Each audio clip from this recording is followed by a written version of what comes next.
Hello everyone, মই নিখিল আৰু আজি মই আছো সিদ্ধিবিনায়ক ডান্স একাডেমীৰ প্ৰেজেন্ট সামাৰ ডান্স ৱৰ্কশ্বপত ডে 2 অৰ্থাৎ সামৰণি দিন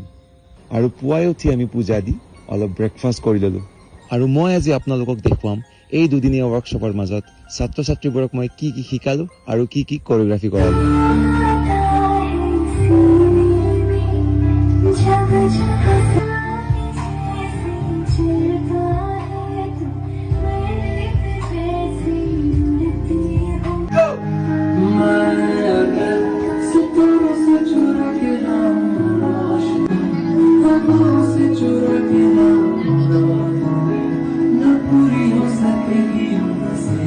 আৰু অৱশেষত সিদ্ধিবিনায়ক ডান্স একাডেমীৰ প্ৰশিক্ষক দীপক দাস তথা সকলো অভিভাৱক আৰু ছাত্ৰ ছাত্ৰীয়ে মোক অতি মৰম স্নেহ আৰু আদৰেৰে এই দুদিনীয়া ৱৰ্কশ্বপটোৰ মাজৰ পৰা বিদায় দিলে।